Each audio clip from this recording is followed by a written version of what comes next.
सभी दिल्ली वासियों को मेरा नमस्कार। पिछले 1 साल से जब से कोरोना शुरू हुआ है, मैं समय समय पे आपके बीच में आके सभी तथ्यों को, परिस्थितियों को ईमानदारी के साथ आपके सामने रखता रहा हूँ, आपसे चर्चा करता रहा हूँ।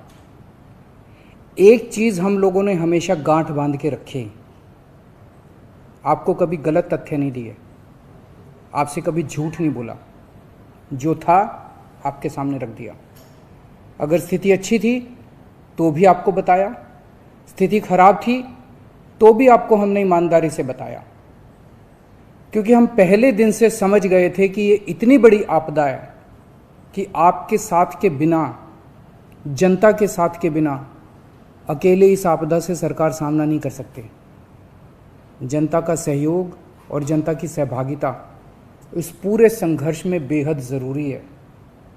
और जब तक जनता को सच नहीं बताया जाएगा, सारे तथ्य जनता के सामने नहीं रखे जाएंगे, तब तक जनता की भागीदारी सुनिश्चित करना असंभव था। इसीलिए हमने हर चीज़ आपके सामने रखी। हमने टेस्ट नहीं कम होने दिए। आज दिल्ली के अंदर सबसे ज़्यादा टेस्ट हो रहे हैं। मैं तो ये कहूँगा कि अगर प्रति 10 लाख की पॉपुलेशन पे देखा जाए तो शायद पूरी दुनिया में सबसे ज़्यादा टेस्ट दिल्ली में हो रहे हैं। मैंने देखा कि कई जगहों पे उन्होंने टेस्ट कम कर दिए, टेस्ट कम कर दिए तो केस कम आने लग गए। इस तरह से तथ्यों के साथ कई जगह हेरफेर करने की कोशिश की गई। हमने ऐसा नहीं किया। हमने टेस्ट कम नहीं किए, उल्टे कम करने की वजह हमने दिल्ली में टेस्ट कई गुने बढ़ा दिए। आज लगभग 1 लाख टेस्ट दिल्ली में डेली हो रहे हैं। हमने मौत के आंकड़े आपसे नहीं छुपाए। जितनी मौतें होती थी हमने सब आपके सामने रखी, ईमानदारी से रखी। अगर ज़्यादा हो रही थी तो ज़्यादा बताई, कम हो रही थी तो कम बताई। कितने बेड्स हैं, कितने आईसीयू बेड्स हैं, क्या परिस्थितियां हैं, हर चीज़ आपके सामने ईमानदारी के साथ रखी। और इसी वजह से जब भी हमने कड़े निर्णय लिए, हमें आपका पूरा सहयोग मिला, दिल्ली की जनता का पूरा सहयोग मिला। मैं हमेशा कहता हूं कि हमारी दिल्ली एक परिवार है। दिल्ली के 2 करोड़ लोग एक परिवार हैं। और जब परिवार में कोई आपदा आती है तो सारे परिवार के लोग मिलकर उसका सामना करते हैं। अब भी हम सभी मिलकर इसका सामना करेंगे। पहले भी जीत हुई थी, अब भी जीत होगी। आज दिल्ली में क्या परिस्थिति है? पिछले 24 घंटे में दिल्ली में लगभग 23,500 केस आए हैं। उसके पिछले 24 घंटे में लगभग 25,500 केस आए थे। तो पिछले 3-4 दिन से रोज हम देख रहे हैं लगभग 25,000 के करीब केस आ रहे हैं। पॉजिटिविटी बहुत ज़्यादा बढ़ गई है, संक्रमण दर बहुत ज़्यादा बढ़ गई है। दिल्ली के अंदर अस्पतालों में उपलब्ध बेड्स की भारी कमी हो रही है। डेली 25-25 हज़ार अगर पेशेंट्स आएंगे तो कोई भी व्यवस्था चरमरा सकती है। दिल्ली के अंदर बेड्स की भारी कमी हो रही है। आईसीयू बेड्स दिल्ली में लगभग ख़त्म हो गए हैं। आज सुबह मैं ऐप पे देख रहा था 100 से भी कम आईसीयू बेड्स दिल्ली में बचे हैं। ऑक्सीजन की भारी कमी हो रही है। कल हमने सेंट्रल गवर्नमेंट को भी लिखा है, उनसे बातचीत चल रही है। परसों रात को एक हादसा होते होते बचा। एक प्राइवेट हॉस्पिटल ने हमें बताया कि परसों रात को 3 बजे के करीब उनके अस्पताल की ऑक्सीजन लगभग ख़त्म हो गई।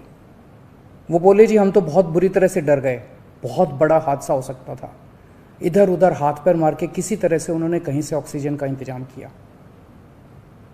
दवाइयों की कमी हो रही है, रेमडेसिविर दवाई की खासकर काफ़ी कमी हो रही है।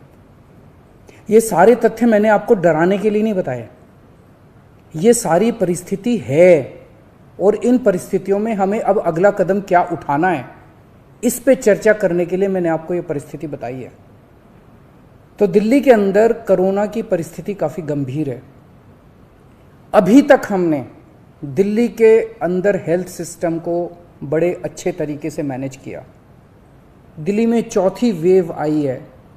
पहली वेव पिछले साल जून में आई थी जिसमें 4,500 के करीब केस आए थे। दूसरी वेव आई फिर सितंबर में, फिर तीसरी वेव आई जिसमें 8,500 के करीब केस आए थे। दुनिया के कई शहर ऐसे हैं, बड़े बड़े देशों के, विकसित देशों के शहर, जहाँ 6,000 केस आए तो उनका पूरा हेल्थ सिस्टम चरमरा गया, कोलैप्स कर गया। दिल्ली में 8,500 केस आए पिछली बार तीसरी वेव में, तब भी हमारा सिस्टम कोलैप्स नहीं किया, उल्टे हमने और ज़्यादा अपनी तैयारियां शुरू कर दी। आज 25,000 केस आए हैं। अब दिल्ली का हेल्थ सिस्टम अपनी सीमा तक पहुंच गया है। हमारा हेल्थ सिस्टम अब बहुत ज़्यादा तनाव में है। मैं ये नहीं कहूँगा कि हमारा हेल्थ सिस्टम अभी कोलैप्स किया है, लेकिन आज हमारा हेल्थ सिस्टम बहुत ज़्यादा तनाव में है। किसी भी हेल्थ सिस्टम की अपनी सीमाएं होती हैं। अनगिनत पेशेंट्स तो कोई भी सिस्टम नहीं ले सकता ना। किसी भी सिस्टम की अपनी सीमाएं हैं। पिछले 5 साल में आपकी सरकार ने दिल्ली में बहुत बड़े स्तर पे स्वास्थ्य के क्षेत्र में काम किया है। खूब नए हॉस्पिटल खोले हैं, मोहल्ला क्लिनिक, पॉली क्लिनिक बनाए हैं। बहुत बड़े स्तर के ऊपर स्वास्थ्य के क्षेत्र में काम हुआ है। यही कारण है कि आज 25,000 केस के ऊपर भी दिल्ली का सिस्टम चल रहा है। लेकिन अब इसके बाद अगर तुरंत कुछ कठोर कदम नहीं उठाए गए तो यह सिस्टम कोलैप्स कर सकता है। और अगर हेल्थ सिस्टम कोलैप्स कर गया तो मुझे डर है कहीं बहुत बड़ी त्रासदी ना हो जाए। जैसे मैंने बताया कि कल एक अस्पताल में ऑक्सीजन बिल्कुल ख़त्म हो गई थी और बहुत बड़ी त्रासदी होते होते बची। मैंने वीडियोस देखे हैं, तस्वीरें देखी हैं, आपने भी देखी होंगी सोशल मीडिया पे। दुनिया के कई शहर ऐसे हैं जहां कॉरिडोर में पेशेंट्स पड़े हुए हैं, सड़कों के ऊपर लोग दम तोड़ रहे हैं। अभी तक हमने दिल्ली को उस किस्म की त्रासदी से बचाया है, वैसा नहीं होने दिया। आज सुबह 11 बजे मेरी और एलजी साहब की मीटिंग हुई और इन सारे पहलुओं के ऊपर, सारी परिस्थिति के ऊपर काफ़ी विस्तार से बातचीत हुई। और उस बातचीत के बाद हमें ये लगा कि दिल्ली का हेल्थ सिस्टम बड़ी मात्रा में और अधिक पेशेंट्स अब लेने में असमर्थ है। अगर हमने अभी लॉकडाउन नहीं लगाया तो कहीं ऐसा ना हो कि बड़ी त्रासदी हो जाए। हम किसी भी हालत में दिल्ली को उस परिस्थिति में नहीं ले जाना चाहते जहां कॉरिडोर के अंदर पेशेंट्स पड़े हैं, सड़कों पे लोग दम तोड़ रहे हैं। आज सभी परिस्थितियों का जायजा लेने के बाद आपकी सरकार को ये लगता है कि दिल्ली में कुछ दिन के लिए लॉकडाउन लगाना ज़रूरी है, तो आज रात को 10 बजे से अगले सोमवार को सुबह 5 बजे तक 6 दिन के लिए दिल्ली में लॉकडाउन लगाया जा रहा है।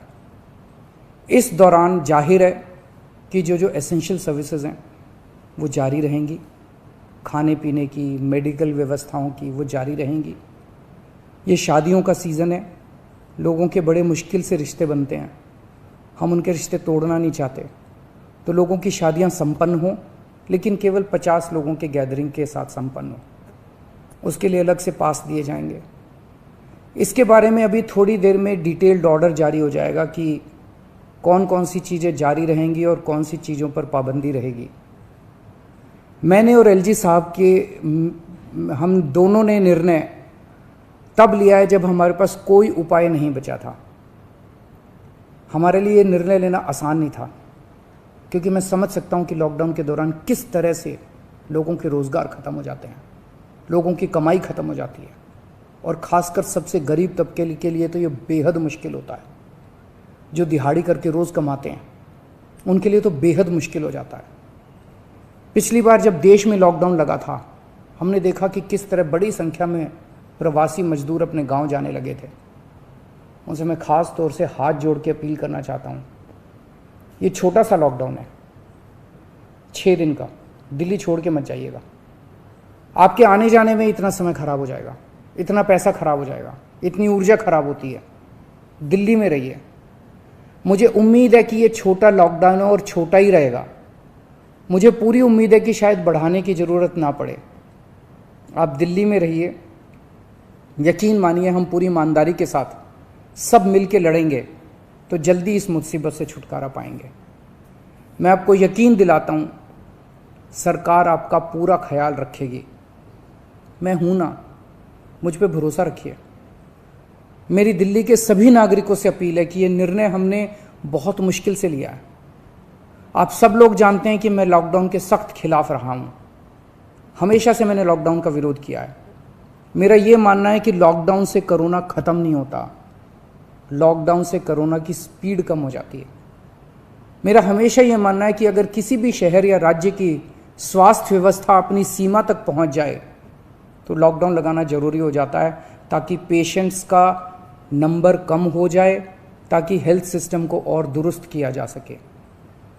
ये जो 6 दिन का लॉकडाउन हम लगा रहे हैं, ये जो 6 दिन हम ले रहे हैं आपसे, इन 6 दिनों के अंदर हम बहुत बड़े स्तर के ऊपर और दिल्ली में बेड्स की व्यवस्था करेंगे। केंद्र से हम मदद मांग रहे हैं, उनसे लगातार संपर्क में हैं। केंद्र सरकार हमारी मदद भी कर रही है, उसके लिए हम केंद्र सरकार के शुक्रगुजार हैं। उनसे ऑक्सीजन की व्यवस्था करेंगे, दवाइयों की व्यवस्था करेंगे। इस लॉकडाउन के समय को हम इन सब चीज़ों के लिए इस्तेमाल करेंगे। मेरी अब सब लोगों से गुजारिश है कि लॉकडाउन का पूरी तरह से पालन करें, घर से बाहर इस दौरान ना निकलें। पहले भी हमने कई कठिन निर्णय लिए और आपने मेरा पूरा साथ दिया। मुझे पूरी उम्मीद है आज भी आप मेरा साथ देंगे। हम मिलके इसका मुकाबला करेंगे और ज़रूर जीतेंगे।